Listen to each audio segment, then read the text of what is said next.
네, 두 번째 시간 들어갑니다. 33절.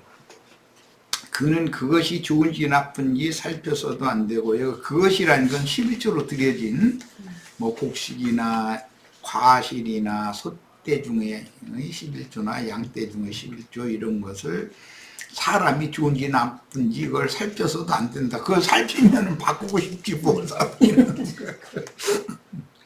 그것을 다른 것으로 대신해서도 안 된다.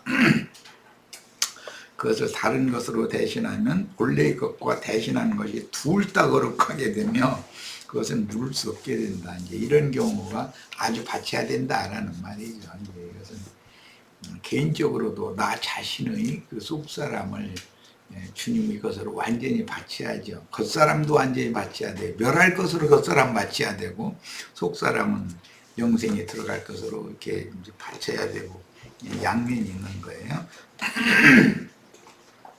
그리스도의 피로 사신 모든 생물인 네 생물을 대표하는 사람은 11조로 성별된 사람 곧 유일하신 참 하나님인 그리스도의 것으로 아주 바쳐진 증인 순교자들인데 그런 사람이 사람은 사람을 이렇게 불러서 세우거나 쓰임받게 하거나 그러는 문제가 아니다는 말이죠. 하나님이 친히 택정하여 길들여서 필요대로 쓰시기 마련이다. 그러니까 무슨 조직신학을 가르쳐서 신학교를 졸업했으니까 뭐 신부를 서품하고 뭐 목사로 안수하고 그렇게 하는 것은 성경의 의도와는 맞지 않는 것이죠. 하나님께서 택한 것은 사람이 다시 빼뜨려다가 하나님이 받으시라고 서원해서 드릴 수 있는 문제가 아니라는 거예요. 지금은 전부 서원물을 다루는 중이니까 사람은 누구를 외모로 판단하나 하나님은 누구의 중심을 살피심으로 11조로 택정되어 지성물로 드려지도록 정해진 증인들은 유능하고 탁월한 은사가 있느냐의 문제로 세상적인 판단을 하지 않아야 된다. 세상적인 판단으로 그 사람 참 유능하고 탁월한 은사가 있다. 세상 말로 그 사람 재주가 보통 좋은 게 아니야 이제 이러는데 그렇게 판단을 사람이 판단하는 대로 해가지고 안 된다. 하나님의 판단이 있다. 사울이 그 다윗 집에 갔을 때도 다윗의 장형한테 기름을 부으려고 그랬죠. 그런데 하나님은 둘째도 셋째도 넷째도 다 아니라고 하더니 결국은 말째 다윗 데려오니까는 그가 내가 택한 자다. 내 마음에 합한 자다 그랬는데 그 하나님의 마음에 합한 자라는 그 의미가 뭐냐. 내가 그를 길들여서 쓸 거다. 하나님이 택하는 것이지 사람이 택하는 것은 아니다. 사람이 택하면 크고 풍채도 좀 있고 뭐 모든 것이 좀 세상적으로 어디라도 빠짐이 없는 부족함이 없는 그런 사람은 택하기 마련이지만 하나님의 택하심이라는 건 전혀 다를 수도 있다는 거죠. 자 이제 4절입니다. 이상은 여호와께서 이스라엘 자손을 위하여 시나이 산에서 모세에게 명령하신 계명입니다. 여기 시내 산에서 명령하신 내용은 결국 출애굽 2년 그 다음에 2달 바로 전까지 출애굽을 해가지고 시내산 아래에서 2년 동안 머물렀다는 것이죠. 그러다가 이제 이 말씀에 이어서 민수기로 이제 넘어가는데 2년 2월 지나서 첫날에 이제 이 시내산 아래를 떠나라는 이제 말씀을 이제 주시기 시작하는 게 이제 민수기예요. 그러니까 그 점을 잘 이해를 해야 되겠어요. 그러니까 시내산에서 출애굽한 백성들은 2년하고 2달을 머물렀다. 그런데 거기에서는 율법 말씀을 모세를 통해서 받았고 그 율법 말씀을 받은 것을 큰 중심으로 이렇게 이해를 하자면은 성막을 건축하고 이스라엘 백성들이 그 안식일이나 또 명절 때, 매년제 때는 성막에 나와서 하나님을 경배하라는 그런 이제 법을 받은 것이죠. 이 2년하고 2달 동안의 그 일이 굉장히 중요해요. 출애굽을 해가지고 바로 가나안 땅으로 간 게 아니라 출애굽을 해서 이른 곳이 어디냐면 시내산이었었어요. 시내산에서 백성들은 산 아래에 머물러 있고 모세는 산 위에 올라가서 말씀을 받았고, 첫 번째 말씀 받아가지고 내려올 때는 금송아지 우상숭배 사건 때문에 받은 말씀을 산 아래에 건져서 이제 깼다고 그랬고, 다시 올라가서 두 번째 새 말씀 받아가지고 와서 백성들에게 이것을 이제 선포하고 또 책에 기록을 하고, 그래서 이제 그대로 이제 실행을 했는데, 그것이 그동안 이제 성막을 건축하고 제사, 성막이 건축되면 당연히 레위기 제사법으로 넘어가는 거죠. 그러니까 출애굽기 다음에 레위기가 이어지는 것은 2년 2월까지의 있었던 일이고, 이제 2년 2개월 이후에는 민수기로 넘어간다. 그리고 광야 저 끝 가데스 바네아에서 12정탐을 보냈다가 문제가 이제 있어가지고 회종을 시켜서 38년을 그 광야를 유랑하게 해서 총 40년을 헤맨 끝에 광야 끝의 모압 평지에 이르러 가지고 거기에서 두 번째 계수를 하는 거예요. 그 계수에 들어간 사람들만, 이제 저 신세대 애들만 가나안 땅에 이제 들어가는 거예요.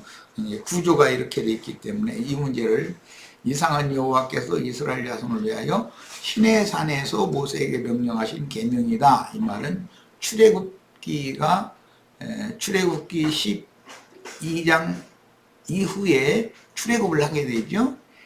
그리고 나서 2년 동안 시내산 아래에서 머물러 있다가 거기에서 레위기 27장 끝까지의 말씀을 주셨다는 거예요. 이제 이런 큰 그 윤곽을, 이스라엘의 그 움직인 윤곽을 이런 말씀을 좀 이해를 하셔야 됩니다. 자, 생축의 첫 새끼는 여호와의 것으로 확정된 것이므로 누구든지 그것을 구별하여 드릴 수 없다. 이제 시내산에 모인 이스라엘은 장정만 60만이 넘는 인구였으니까 대략 모든 이제 학자들은 전체 인구는 한 200만 가량이 될 거다. 이제 이렇게 추측을 하는데, 사람만 나온 것이 아니죠.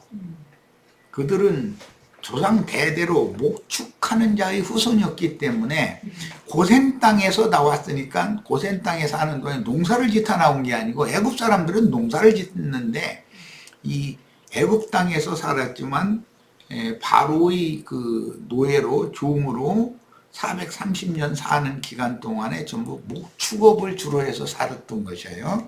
그러니까 그 우양 때를 다 같이 데리고 나온 거예요. 홍해 바다를 건너 나올 때. 그래서 이제 그 바로가 야 뭐 짐승 우양떼랑 놔두고 뭐 가라 이제 그런 요구를 하죠. 그런데도 우리는 우양떼를 데리고 가야 된다 해가지고 광야에서 우양떼를 통해서 먹고 입고 쓰고를 다 했다라는 것을, 이게 육신의 음식과 영의 음식을 구분을 잘 해야 되는 거예요. 우양떼를 통해서 그 양털 뭐 이런 걸로 실을 실을 만들어 가지고 옷도 해 입고, 그 다음에 그 가죽으로 또 신발도 해서 신고, 이제 그래서 이제 카파치가 굉장히 히브리인들 중에 유명하죠. 그리고 그 짐승의 그 고기를 또 먹고, 광야에는 쓴나물이 그냥 천지가 다 나물이라는 건 쓴나물밖에 없죠. 사막에서 자라는 건 다 가시돋친 그런 나물들이죠. 그런데 그걸 우리 번역에는 그냥 쑥갓이라고만 했는데, 그 갓이라는 것은 원래 저기 우리나라는 저 돌산 갓김치가 유명하지. 저 전라남도 그쪽이 그게 잘 되는가 보지. 이렇게 그 다른 배추나 무나 이런 것보다는 갓, 갓이라고 하는 것은 가시처럼 많이 돋쳐 있잖아요. 그런데 우리나라의 옥내지방의 갓과는 그 광야의 그 중동지방의 갓은 다른 갓이죠. 그냥 악마트가 메마른 데서 약착하게 살아남는 그런 생명력이 강한 갓인데, 만나가 그런 갓의 씨와 같았다고 이렇게 돼 있어요. 그래가지고 만나 내리면 그걸 광야에서 이제, 그것은 사실은 신령한 음식을 주시는 것에 대한 상징인데, 그 갓의 씨와 같은 그 만나를 모아다가 뭐 절구에서 찧어가지고 가루를 만들거나 뭐 매로 갈아가지고 해서 뭐 과자를 만들어 먹거나 전을 부쳐 먹거나 뭐 그렇게 이제 먹었다, 이제 그런 말씀이 나오는데, 그것은 예수를 믿으면 연단 과정, 고난의 떡, 눈물 양식을 먹게 하는 것이 당연한 거다라는 거예요. 그러니까 광야 생활이라는 의미를 이제 지금부터는 잘 새겨야 되겠어요. 이제 본격적인 광야 생활은 이 레위기가 끝나야, 민수기부터 광야 생활을 이제 본격적으로 하는 거니까, 레위기 끝까지는 출애굽을 해가지고 시내산 아래에서 2년 2개월 동안 지내는 동안에 있었던 얘기단 말이야. 그리고 이제 민수기로 넘어가면 이제 광야, 이제는 여기서 출발해라 라는 말씀도 시작하는데, 그럼 이제 광야길을 38년을 더 회종을 해가지고 40년을 채운 다음에, 즉 모세와 아론 또 그 미리암을 포함해서 출애굽 1세대가 다 광야에서 엎드러져 죽기를 하나님 일부러 기다렸다가 이제 가나안 땅에 들어가게 하시는, 이제 이런 것을 통해서 우리는 많은 걸 생각을 해봐야 되는 일이죠. 옛사람이 후패되고 낡아지고 옛사람이 완전히 엎드러지지 않으면 하나님께서 그 새 사람, 속 사람을 강건하게 잘 길러가지고 영적 전쟁에 투입을 시킨다라는 것은, 회개하고 거듭나면 모든 걸 다 된다는 말이 아닌 거죠. 광야 연단 과정을 거친 다음에나 아브라함, 이삭, 야곱에게 주시기로 약속한 젖과 꿀이 흐르는 가나안 땅을 유업으로 차지할 수가 있다, 그런 뜻이에요. 그러니까 신앙생활에서는 기독교계의 그 전도라는 것이 대부분 구원밭이, 그게 이제 영지주의라고 그러는데, 그런 구원관에 다 잡혀 있단 말이에요. 그런데 그건 너무 잘못된 것이에요. 이 생각을 바꿔야 됩니다.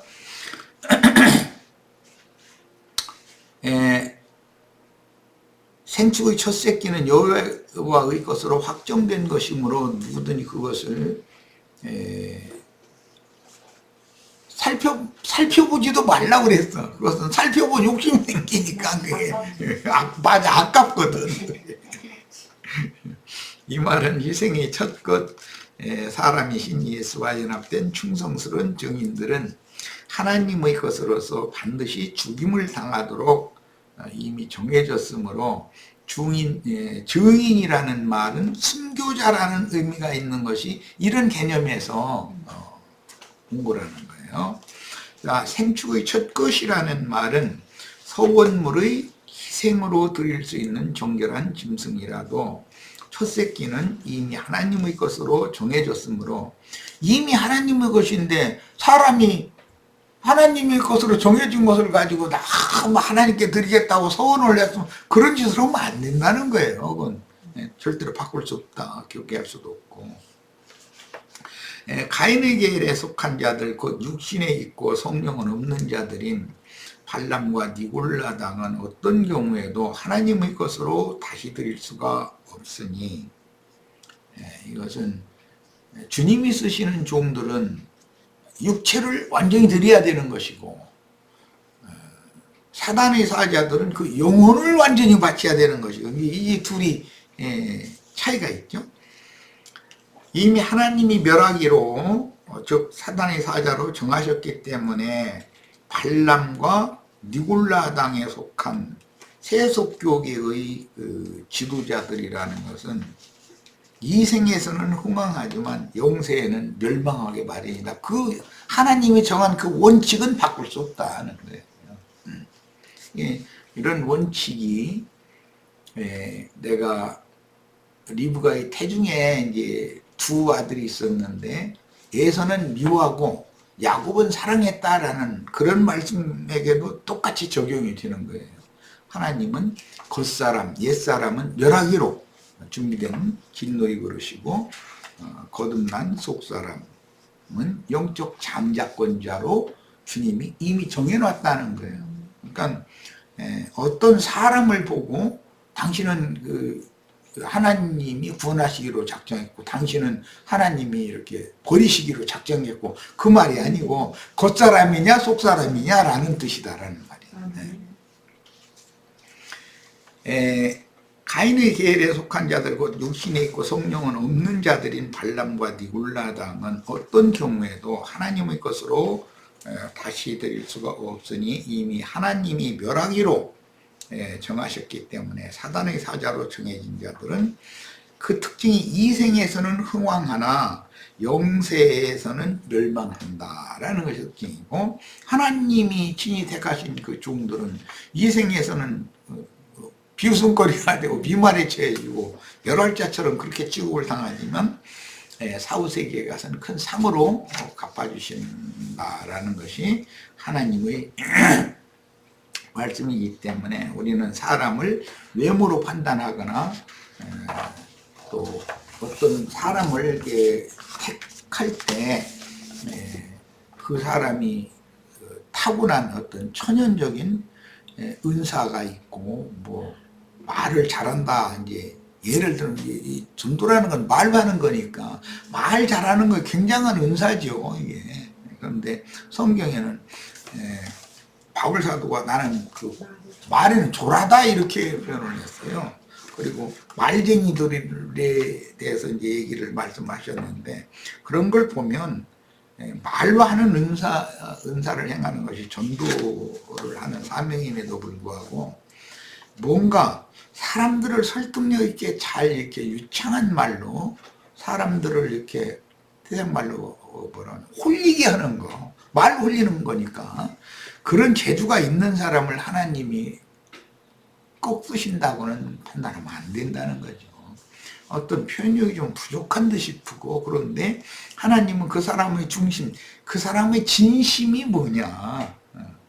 뭐 처녀와 연애를 한다고 해도 처녀가 말을 유창하게 한다 해가지고 처녀와 결혼하는 건 아니죠. 오히려 말을 너무 유창하게 하면 이 여자 이거 위험한데 이거 위험하다고 생각하죠. 예, 진심을 표현을 하면은 상대방이 나는 이 여자하고 꼭 결혼을 하겠다고 결정하지만 말을 너무 유창하게 잘하면은 만약 결혼하면 피곤할 거예요. 이제 말을 너무 유창하게 잘하는 아내를 만나면 그 얼마나 피곤하겠어. 서원물이 부정한 짐승이면 그 정가에 5분의 1을 더하여 속할 것이나 속하지 아니하려면 정가대로 팔아야 한다. 어떤 짐승이나 사람이라는 건 가격이 정해지기 때문에 이제 속하지 아니하려면 그랬는데, 속함을 받지 않으려고 하는 경우를 말하는 거예요. 아무리 전도를 해도 다 믿는 건 아니죠. 죽어도 안 믿는 사람이 있어요.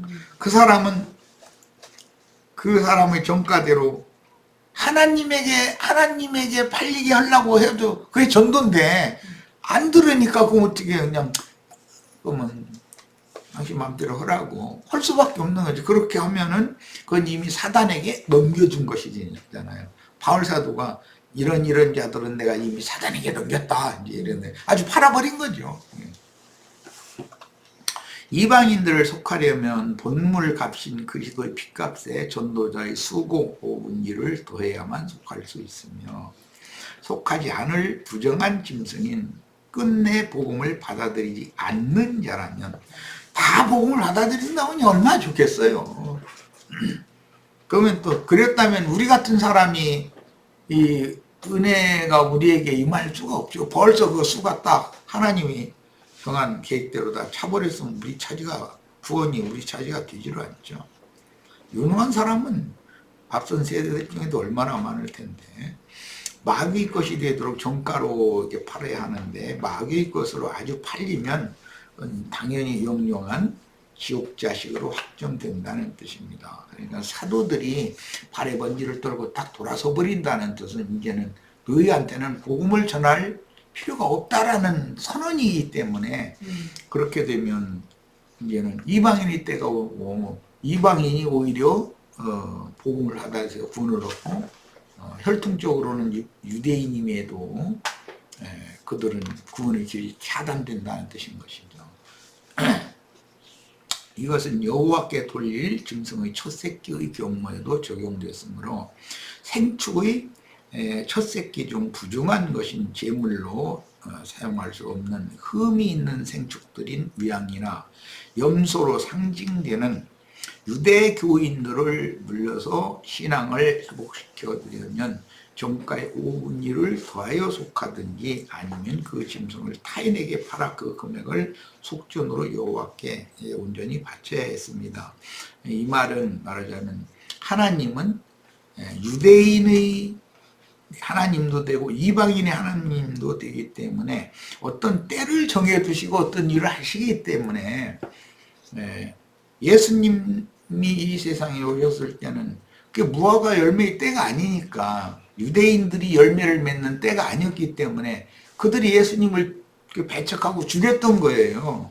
그러나 이제 이방인의 때가 끝나고 나면 유대인들이 자신들의 조상 대대로 그렇게 섬겨오고 함께 은혜로 함께 하셨던 그 야훼 하나님이 바로 예수다라는 것을 안다는 거죠. 그러려면 이것은 모두 성령이 임해서 깨닫게 해줘야 되는 일인 것이지 사람이 어떻게 강제하거나 뭐 가르치거나 그렇게 되는 일이 아닌 것이죠. 때가 되면 그분의 신을 어떤 족속에게 어떤 민족에게 부어서 깨닫게 해주시면 그때가 시대가 바꿔진다라는 거야. 이게 이제 하나님의 축원에 달린 문제죠. 낙이나 약대, 사반, 토끼, 돼지 등 근본이 부정하여 제물로는 아예 사용할 수 없고 하나님 앞에 희생물로 드릴 수 없죠. 이제 이런 것들은 부정한 짐승들이니까. 인간이 삶에 사용하는 부정한 짐승들로 상징되는 이방인들은 반드시 어린 양으로 대속하든지 그렇지 않으면 목을 꺾어 죽이도록 정해졌는데 그럼 낙이 날마다 낙이 못 꺾다가 아무것도 못해. 그럼 이게 낙의 목을 꺾어라 라는 말은 유용하게 사람이 낙이 타고 다니고 뭐 일 시키고 짐 끄게 하고 할 수 유용하게 쓰는 짐승이잖아요. 그럼에도 목이 걷고 완악하여서 복음을 받아들이려고 안 하면 그 목을 꺾어서 죽이고 양으로 대속을 해야 된다고 그랬어. 그러니까 어린 양은 세상 죄를 지고 간 하나님 어린 양 예수로 그걸 대치시켜야 된다라는 말이니까 이 말도 알고 보면 우리의 혈과 육에 있는 겉사람은 죽여야 되고 복음을 전해서 회개하고 복음이 믿어지게 해줘가지고 믿은 그 속사람은 하나님의 것으로 돌려야 되고 그런 뜻이란 말이죠. 막 문자대로 낙이 못 꺾으라고 그런다고 하면은 저기 성에 나오면 낙이는 몇 마리나 되겠어. 다 못 꺾어졌지. 자, 본문에 이제 5분 1은 요셉이 정한 애굽의 토지법에서 유래한 세금인데 우리 이방 죄인들의 생명을 속하기 위해서는 본물값의 5분 1의 속전을 더 드려야 하며 즉 죄값이 더 필요하다. 아무래도 완악한 사람 하나님을 마음에 그 지식에 하나님을 두는 것 자체를 싫어하는 그런 사람들을 구원을 시키려면 아무래도 더 많은 노력이 필요하죠.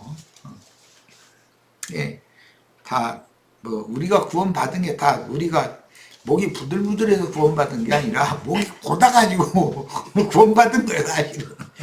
하나님이 목을 다 부러뜨려 놓고 어린 양으로 대신했기 때문에 구원을 받은 거죠. 여호와께 아주 바친 물건은 팔지도 속하지도 못한다 그랬는데, 거룩히 선별되어 아주 바친 물건은 아주 바친 사람과 마찬가지로 반드시 죽여야 하며, 이제 어떤 은금 동철에 관한 문제는 멸해야 된다. 근데 멸하는 방법은 여호와의 곳간에 갖다 바치는 거였었어요. 여호와의 곳간이라는, 하늘 곳간이라는 현재에서는 교회고, 오는 새 세상에서는 거룩한 성 예루살렘이고, 영세에서는 예루살렘이에요. 그게 하나님의 곳간이잖아요. 땅에 농사를 해서 그 올리는 곡물들을 천국 곳간으로 데려간다 그런데, 천국 곳간이란 실제로는 이 생에서는 교회고, 다음 세상에서는 거룩한 성 예루살렘을 지금 말하는 것이죠. 성경이라는 건. 자, 그 다음에 아간이 아주 바쳐야 되는, 즉 멸해야 되는 물건들을 사사로이 취했다 그랬는데, 아간이 뭐 사람을 취한 것이 아니고, 거기 보면은 신할산 그 외투 한 벌과 뭐 금덩이와 은덩이와 이런 것들을 훔쳐다 자기 장막 밑에 땅속에 묻어놨다 그랬어요.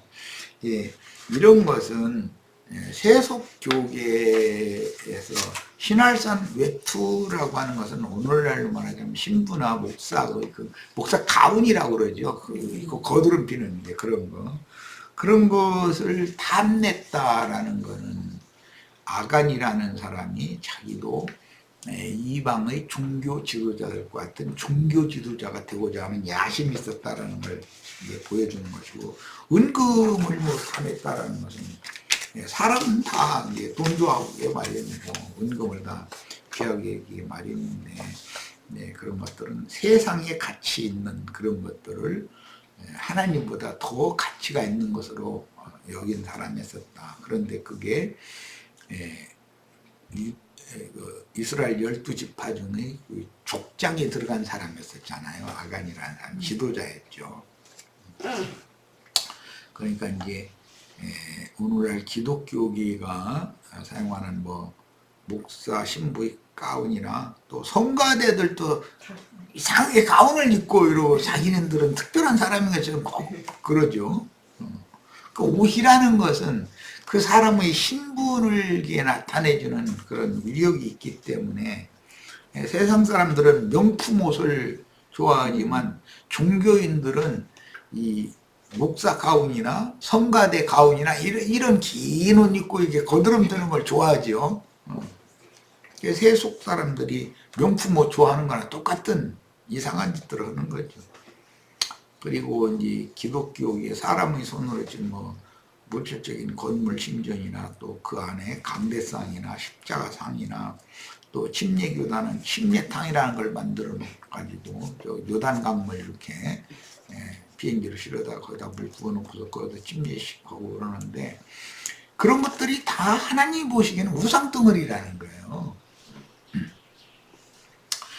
아주 바친 물건만이 아니라 삼손이나 사무엘과 같이 야훼의 것으로 아주 바친 사람은, 그 사람의 인생은 그 주인이 되시는 그리스도를 위해 사는 것이지 자기 인생을 자기 마음대로 살 수가 없다. 그런데 사탄의 사자들은 사탄을 위해서 아주 그냥 목숨 바쳤어. 아주. 그런데 본인들이 참 하나님을 위해서 그렇게 봉사하고 헌신한다 생각하는 거예요. 그 하나님의 말씀에 의하면 하나님이 쓰시는 좋은 선지자들, 심지어 예수를 박해하고 사도들을 박해하고 죽이고 그러는 자들이 이것이 하나님을 섬기는 예다 이렇게 생각한다는 거예요. 이게 참 비밀이지 보면. 그러니까 어떤 신에게 사람의 영이 어떤 신에게 딱 붙잡혀버리면 그 신을 위해서 그렇게 쓰임받다. 그 신의 세계로 가게 마련이다라는 것이죠. 그러니까 이제 이런 것을 분별을 하려면 생명이 장성하게 자라서 진리를 옳게 분별하고 영을 바르게 분별할 줄 아는 그런 지혜와 계시의 영이 항상 그를 붙잡아 주셔야 되는 거예요. 그 다음에 반대로 자기들의 의와 선을 세우려고 사람의 손으로 지은 건물 신전에서 종교 의례를 집리하는 싹군들이요 교권주의자들인 할람과 니골라당에 속한 유대교 지도자들과 자칭 유대인의 당에 속한 자들은 예수님과 사도들을 죽이고 증인들을 죽여서 성경을 이루는 지옥 자식이요 멸망의 아들들인데 본인들에게는 이게 하나님을 섬기는 예법이라고 생각한다는 거예요. 그러니까 이런 것도 참, 그러니까 어떤 신이 임해서 무엇을 어떻게 깨닫게 해준다는 게 정말 중요한 문제인 거죠. 자, 모든 것의 10분 일은 여호와께 거룩하며 5분 일을 더하여 속할 수는 있으나 바꿀 수는 없고 바꾼 것은 둘 다 여호와께 거룩하다, 이렇게 표현을 해서, 이건 앞에서도 서원적으로 이제 설명을 했었는데, 본무리 값 외에 5분 1의 속전을 더 드리는 예법은 요셉이 세운 애굽의 토지법에 근거한 율법으로서 팔았다가 되찾은 토지에 농사하여 얻은 소득의 5분 1을 국세로 바치는 규정에서 비롯된 말씀입니다. 그러니까 이것은 내 마음이, 영적으로 적용하자면 내 마음이 나도 모르게 세상신 마귀에게 팔려버린 거예요. 그래서 세상신의 노예로 사는 거예요. 세상신이라는 건 그 대표가 이제 돈이고, 세상 뭐 정치적인 권세나 종교적인 권세나 어떤 재물의 힘이나 이런 것들을 그 능력과 권위라고 여기고 그것을 부단히 지향하고 추구하는, 이 사람은 완전히 애굽의 바로에게 지금 노예살이하는 사람이란 말이죠. 예, 이런 사람들에게 복음을 전파해서 인생의 그 근거와 사는 목적과 사후세계라는 것과 이런 모든 것들을 종합적으로 사람들을 가르쳐서 깨우쳐 가지고 사람이 자신의 그 가치관을 잘 정립하게 해줘야 되는데, 이것을 전도라고 한다 이 말이죠. 세속교계는 전도라는 게 어떤 예배당에 사람을 이렇게 끌어가는 걸 전도라고 하는데, 그게 아니고 근본적으로 주물주, 그 다음에 우주 중에 많은 사람들이 있고 사물들이 있고 사건들이 있고, 그 중에 나라고 하는 존재, 내가 한평생 살면서 많은 사건들을 경험을 하고 한 번은 죽게 마련인데 그 후에는 나는 어디로 간다는 것인가, 이제 그 영생의 문제, 이런 것들을 체계적으로 사람들에게 설득해서 가르치는 것이 전도인 것이죠. 그거는 쉽지 않은 일이다. 그러니까 예수님이 영혼들의 구원을 위해서 본무리 값을, 그 종의 몸값을 이미 지불을 해놨지만 거기에다가 전도자의 수고가 당연히 더해져야 된다는 거예요. 한 영혼을 얻는다라는 건. 전도가 계신 게 아니죠. 오늘날은 특히 더 그래요. 전도를 해보면 오늘도 나는 어제도 나갔다 왔고 오늘도 나갔다 왔고, 그냥 사방에 다니면서 뭐 그 차에다가 전도 책자를 이렇게 박스에다 실어가지고 다니다가 예배당 앞에다 몇 권 놓고 뭐 일부러 이제 예배당 찾아 다니더라고. 일부러 이제 이러고 있는데, 그 사람들이 어떤 소위 말하는 평신도 누구에게 말씀 주고는 사람들의 그게 딱 띄면은 다행인데, 목사는 내 띄면 쓰레기통으로 바로 가는 거거든. 그건 뻔한 건데, 뭐 그렇다 할지라도 어쨌든 전도는 해야 되잖아요. 누군가 주님이 어떤 계기로 이렇게 말씀을 사모하고 추구하는 사람을 만나게 할 수 있을지 알 수 없으니까. 나부터도 세상교회 생활을 하다가 지방교회 형제들을 만나가지고, 뭐 주만리의 책이라는 것은 있는 대로 그냥 교보생명 교보문고에 가서 있는 대로 다 사다가 그걸 다 읽고 나니까 지방교회 형제들이 딱 찾아오더만, 그것도 또 신기하대. 그래가지고 이제 신앙의 세계가 이렇게 또 별다른 세계가 있다는 걸 이제 발견을 하고, 내가 말하자면 이제 신앙을 바꾸게 된 건데, 세상 교계에 오늘날까지 있었더라면 내가 지금 무슨 짓을 하고 있을지 진짜 참 아찔해요. 아찔해 아주.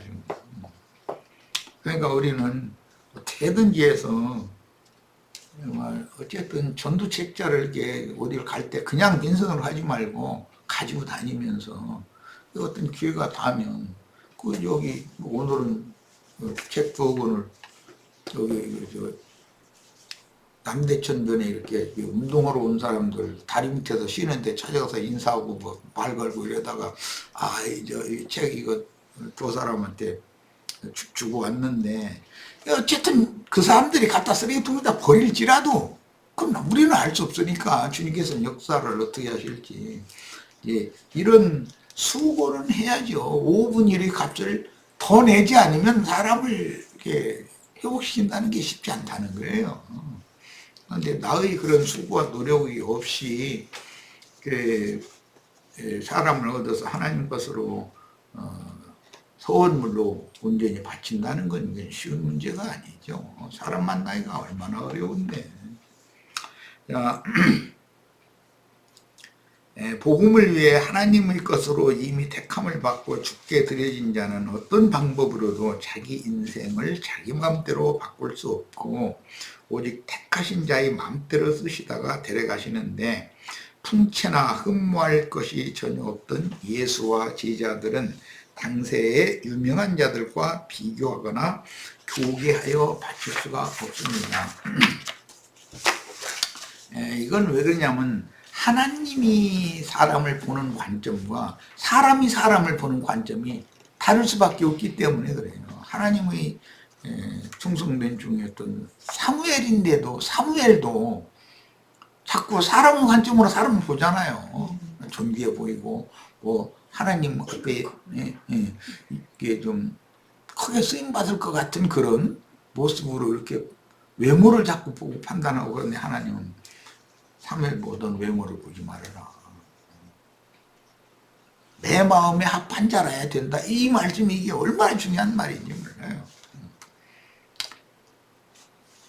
우리는 어쨌든 내가 사람을 판단할 것이 아니고 어쨌든 전도책자라도 받아가는 사람만 해도 얼마나 고마운지 모르겠더라니까.